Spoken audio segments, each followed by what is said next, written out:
Bismillahirrahmanirrahim. Assalamualaikum warahmatullahi wabarakatuh.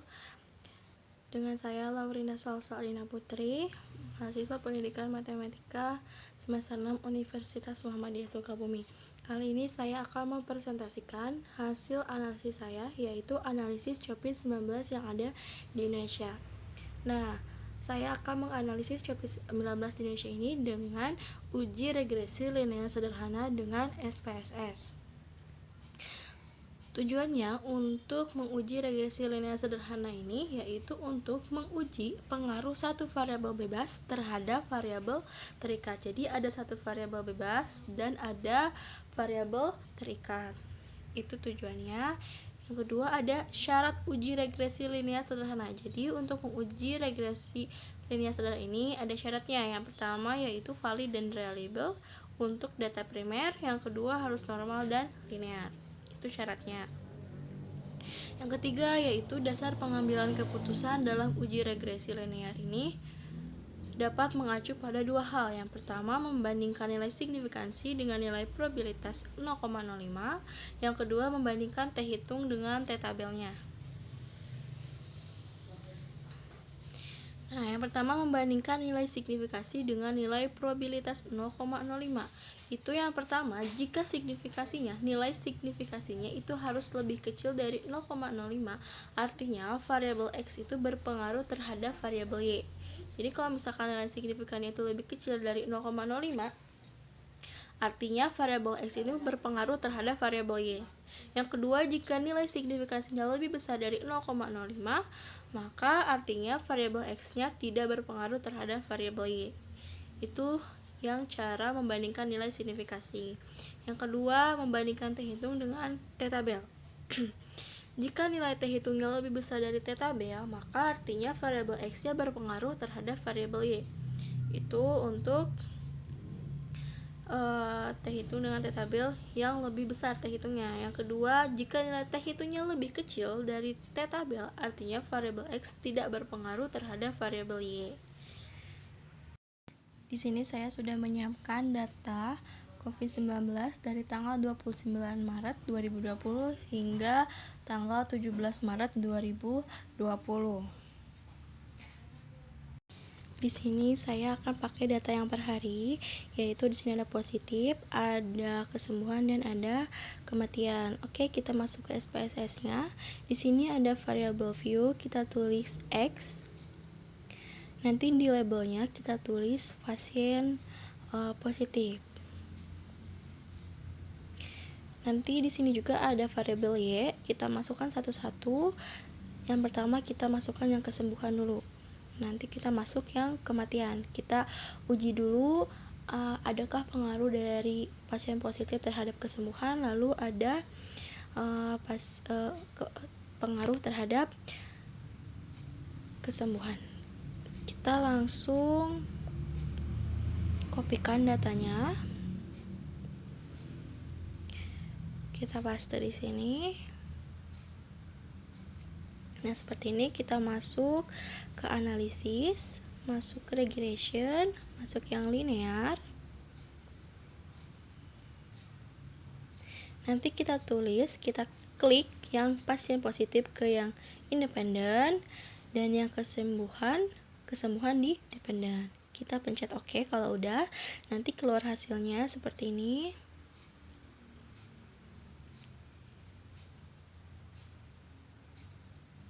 Ini data-datanya, hasil dari analisisnya ada 4 tabel. Ada 4 tabel ya. Yang pertama, pengaruh pasien positif COVID terhadap kesembuhan. Di sini ada tabel yang pertama yaitu variable enter atau remove. Di sini bisa kita jelaskan variabel apa saja yang digunakan dan metode apa yang digunakan. Yang di sini ada pasien positif, dia adalah variabel independen, dan kesembuhan adalah variabel dependen, dan metode yang digunakan adalah metode enter. Nah, di sini ada tabel yang kedua yaitu model summary. Dari tabel di atas menjelaskan besarnya kolerasi atau hubungan yang ini yaitu sebesar 0,7 Dari tabel tersebut diperoleh koefisien determinasi atau R-square yang sebesar 0,491 yang mengandung pengertian bahwa pengaruh variabel bebas atau pasien positif terhadap variabel terikat atau kesembuhan sebesar 49,1%. Yang ketiga ada tabel ANOVA. Di sini bisa kita jelaskan, bisa kita ketahui bahwa nilai F hitungnya yaitu 17,366 dengan tingkat signifikasinya 0,01. Dia lebih kecil daripada 0,05. Maka model regenerasi dapat dipakai untuk memprediksi variabel kesembuhan, atau dengan kata lain ada pengaruh variabel pasien positif atau X terhadap kesembuhan atau Y, seperti itu. Jadi ada pengaruhnya antara pasien positif dengan kesembuhan. Yang terakhir, yang keempat ada tabel koefisien. Di sini berdasarkan tabel di atas, nilai konstan atau yang A ini sebesar negatif 14,367, sedangkan nilai positif pasien positifnya atau bisa kita sebut B yaitu koefisien regenerasinya sebesar 0,175, sehingga persamaan regenerasinya yaitu negatif 14,367 ditambah 0,175x. Persamaan tersebut dapat dijelaskan bahwa konstanta sebesar negatif 14,367 yang artinya bahwa nilai konsisten variabel kesembuhan adalah negatif 14,367. Yang kedua, koefisien regresi X sebesar 0,175 yang artinya bahwa setiap penambahan 1% nilai positif, maka nilai kematiannya bertambah sebesar 0,175. Koefisien regresi tersebut bernilai positif, sehingga dapat dikatakan bahwa arah pengaruh variabel X terhadap Y adalah positif. Jadi nanti ada kurva uji regresinya, dia akan arah pengaruhnya itu ada di sebelah kanan 0 yang positif, seperti itu. Selanjutnya dari tabel yang terakhir juga yang koefisien, berdasarkan nilai signifikansinya dari tabel di atas diperoleh signifikansi sebesar 0,001, dia lebih kecil daripada 0,05. Maka dapat disimpulkan bahwa variabel positif pasien positif atau X berpengaruh terhadap variabel kesembuhan. Jadi ada pengaruhnya ya antara pasien positif dengan kesembuhan. Di sini kita akan mencari T hitungnya, dia apakah pengaruh atau tidak. Dengan cara kita cari T tabelnya dulu berapa, yaitu A dibagi 2 dan N dikurangi K dikurangi 1. A nya berapa? 0,05 yang tadi. Seperti halnya tadi, dia nilai probabilitas ya 0,05. Jadi hasilnya 0,05 dibagi 2 0,025, 20 dikurangi 1 dikurangi 1 sama dengan 18. Bisa kita lihat di distribusi T tabel.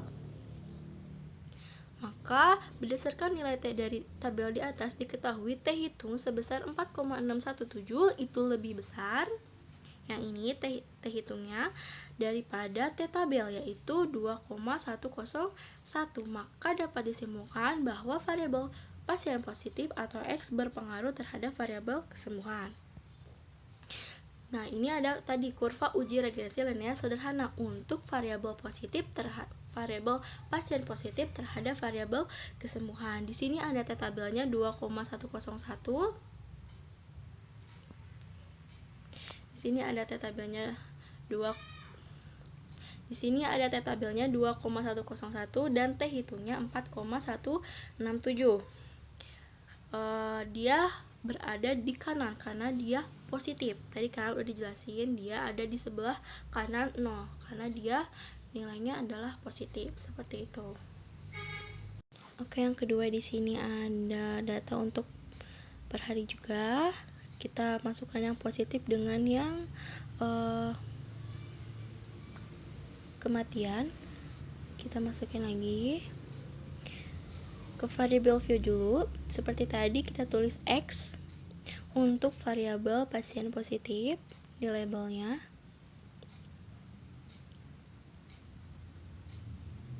Dan untuk yang Y-nya kita masukkan untuk kematian.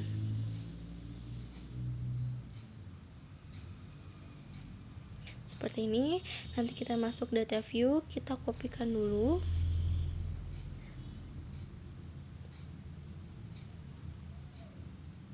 Yang positif kita paste di SPSS-nya. Masukkan yang ada kolom X-nya ya. Paste. Dan nanti untuk yang Y-nya adalah data kematian atau yang meninggal ini ya.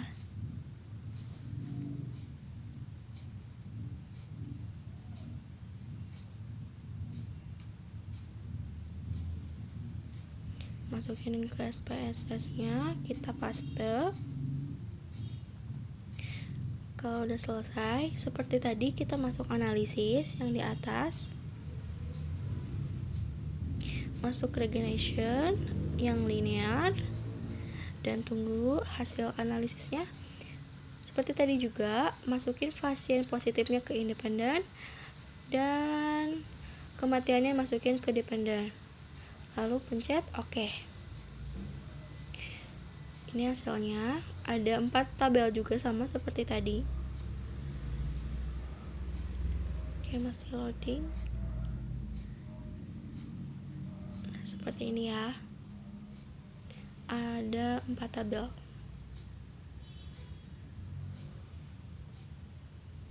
Oke, yang kedua ada pengaruh pasien positif terhadap kematian. Di sini ada tabel yang pertama yaitu variabel enter atau remove. Di sini juga sama, dia menjelaskan apa saja variabel dan metode yang digunakan, yaitu ada variabel positif, dia itu adalah independen sebagai independen, dan variabel kematian yaitu sebagai dependennya. Dan metode yang digunakan adalah metode enter. Tabel yang kedua ada model summary. Di sini kita bisa jelaskan, bisa kita lihat besarnya kolerasi atau hubungan yang ini R yaitu sebesar 0,426. Dari tabel tersebut juga diperoleh koefisien determinasi atau R² sebesar 0,181 yang mengandung pengertian bahwa pengaruh variabel bebas atau yang positif terhadap variabel terikat yaitu kesembuhan sebesar 18,1%. Yang ketiga ada tabel ANOVA sama seperti tadi. Dari data di atas bisa kita ketahui bahwa nilai F hitungnya sebesar 3,987 dengan tingkat signifikansinya yaitu 0,061. Dia lebih besar daripada 0,05. Maka dari ketentuan yang tadi pertama, jika nilai signifikansinya lebih besar daripada 0,05, maka model regresi ini tidak akan ada pengaruh variabel positif terhadap kesembuhannya, yaitu positif X dan kesembuhan Y. Jadi di sini tidak ada pengaruh. Bisa kita lihat dari tabel ANOVA. Oke, kita lanjut lagi. Di sini ada tabel terakhir yaitu koefisien. Berdasarkan tabel di atas, kita bisa lihat nilai konstannya yaitu yang A sebesar 5,346, sedangkan nilai positifnya yaitu 0,065 atau koefisien regresinya sebesar 0,065, sehingga persamaan regresinya yaitu 5,346 yang A-nya ditambah yang B-nya 0,065X. Sehingga bisa kita jelaskan konstan sebesar 5,346 yang artinya bahwa nilai konsisten variabel kematian adalah 5,346.